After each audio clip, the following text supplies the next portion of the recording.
Welcome everybody to, ReploidProductions headquarters. Now, I have something very special for you today. In fact, it's so special that Bill doesn't even have this. That's how awesome it is. Because today I'm going to show you what I have collected. So take it, Bill! Okay. Now, immediately...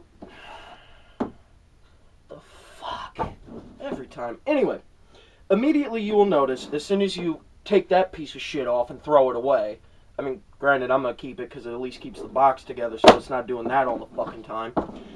But anyway, you'll notice immediately that it feels leathery. I mean, it's clearly cardboard, but they took the time to add a texture to it, you know, actually inscribe into it Fallout New Vegas all over it. And, I mean, even took the time to make it look like right up here in the corners and along the edges and shit.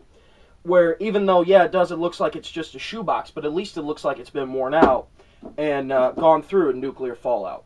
Now, the problem here is, like a retard, I did what everybody else does as soon as they get a collector's item. They start taking the shit out of the box. Now, I have my comic collection and my gaming collection.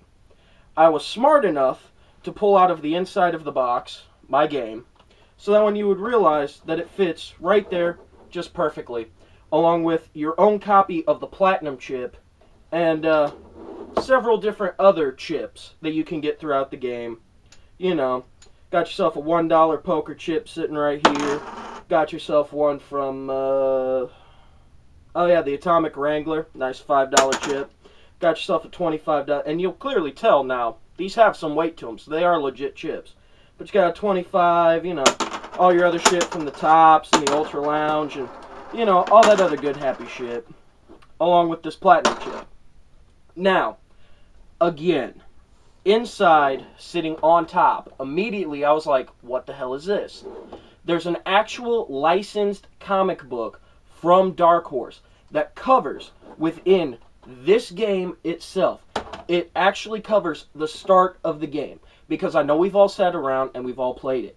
So we already know the story. Your dude is shot in the head, buried, left for dead, but the robot wakes your ass up, drags you to the doctors, and the doctor goes through and gives you the checkup, make sure that you're good to play the game. Now, in the comic book, it actually covers a bunch of the shit leading up to it, and how some of the groups in the game actually start to form the dynamics, like how Benny actually goes out and reaches out to some of the natives, and one of the guys is like a giant fucking addict in the game.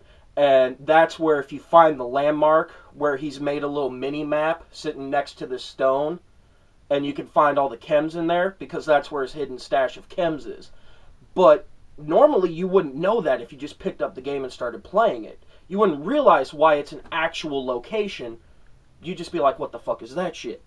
Now, however, in the game, it also comes with this cool little toy. Now, in the game, there's another game. It's called Caravan. This right here is a no shit, no joke, can't get it open right now, deck of cards for Caravan. And to make it better, not only is it random ass cards that you find throughout the game's many casinos, it also happens to have this neat little feature where it shows you how to play the game with a rule card. And at the same time, you have Benny as an actual Joker card. You have Rex as an actual card. And throughout the game, it actually shows off, you know, President Kimball, the Kings, fucking Kaiser, even though it's clearly Caesar. Bunch of the different fucking weapons, you know, all kinds of cool, nifty, neat shit, you know, time bombs, all kinds of cool fucking shit that you can find within the game. And it gives you an actual slight premise as to characters you're going to meet, all kinds of cool shit that's going to be going on within the game. Now, sadly enough, with all this cool shit, it's going to get a plus. It definitely is. In fact, I'd almost give it a double plus, but again, the problem is half this shit you have to store back in the box. Otherwise, you're going to lose it. Like the poker chips and that, It's going to get lost. The game itself, that's fine. You set it in your shelf, not a problem, sits there. So, and of course, the comic book, like a retard, like I said, I left it with my comic collection. So, it's going to get a double plus because it actually is pretty nifty that they went through the time to actually put, here, let me get up real close. They actually put all kinds of details in it to make it actually look like a roulette wheel for the fucking platinum chip. And they actually added weight and shit to the legit chips. Now, however, we will have to move along to size. Okay, now, clearly, this thing, like I mentioned earlier, it looks like a shoebox. So, I mean, it's not too bad. Now, however, when it comes to storage, you store it like this on your shelf, it's going to poke out, and everybody's going to go, well, what's that? Why is it all looking all awkward? You could set it like this on the very tippy top of the shelf. I mean, on the top of the shelf. It'll sit nicely, but again, it looks really freaking stupid.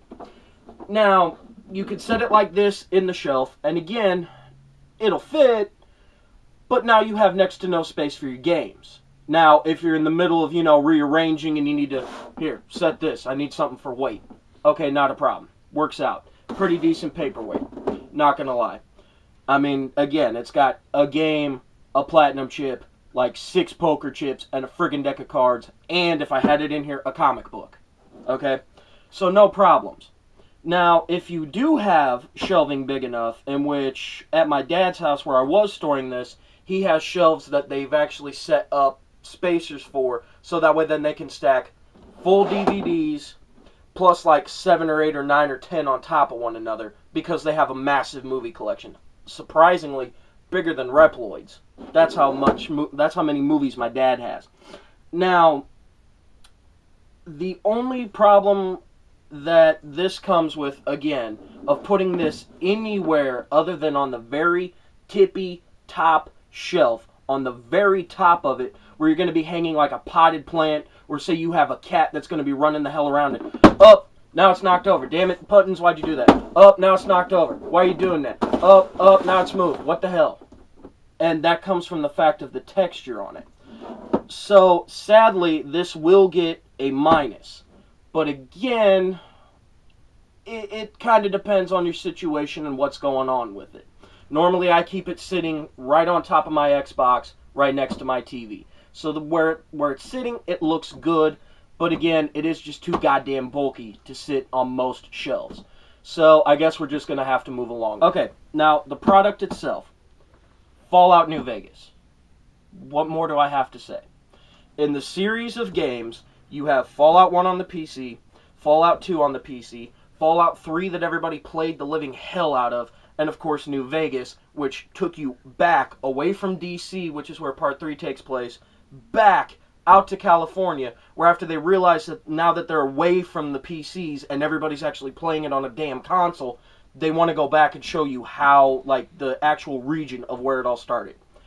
Now, the game itself, you can do all kinds of anything you want. Shoot a gun, punch a dude in the face, stab a guy with a sword, blow him to hell and back, go be a good guy, go be a bad guy, blow all your money inside of the casino, take any of all of your money. You can actually go and buy hookers in the game because it is Vegas. I'm not even going to bullshit you. It's Vegas. Go buy a hooker. Have some fun. Enjoy the cutscene for when you take a nap, okay? It's kind of funny. If you have parents, keep the volume down because they'll go, "What the hell are you doing in there? Playing a video game." Bullshit! Trust me, I caught all kinds of hell when I was playing through Mass Effect and my mom saw the whole entire, romantic scene. I was like, it's a video game. What the hell do you expect? It's like a modern movie that I can play. Regardless, there's all kinds of crap you can do in the game. Again, just like in Part 3, there's rare weapons that are 20 times better than any of the other weapons, whether they hold more ammo, shoot better, resist things better, whatever. All kinds of side quests, all kinds of storylines. It is a massive RPG.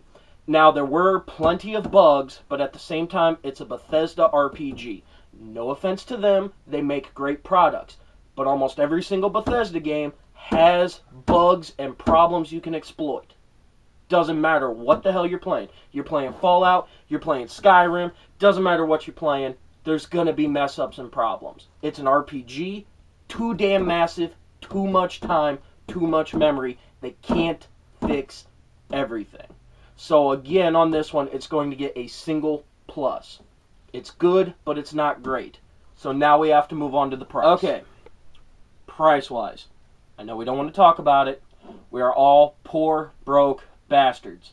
We wouldn't be here right now telling you what's worth your time and what isn't if we ourselves were not poor, broke bastards trying to help you guys out. So, like a jackass, I got this midnight release. When I got this midnight release, of course I had to throw down all kinds of hella money. If I remember correctly, I want to say it was like $85, $90, if not more, just for this, just so I can stand in line with a bunch of other sweaty, smelly fat fucks trying to buy the game. Okay? I mean, granted, we had loads of fun sitting out in the parking lot being like, oh my god, this game's gonna be so sweet, chain smoking, oh my god! But at the same time, for what you get in this case, for the detail they put into this box, for the game itself, for the fact that if you wanted to, you can play Caravan on your own without needing to turn on 360, PS3, boot up your PC, sit down, turn on the game, find a guy, and play the guy in a game, and play a game inside of a game. Instead of doing all that one player, I can now sit down with, I don't know, Paladin, Bill, Proto Guy, whoever the hell else I want to sit down and play this game with. Hell, maybe I have a friend who isn't that big into video games, and I could teach them an actual game. We could sit down and play some Caravan. I also have all the chips. I could set them up as, just individually lying around. Have something, cool to clutter up my desk. So for the price, it is good.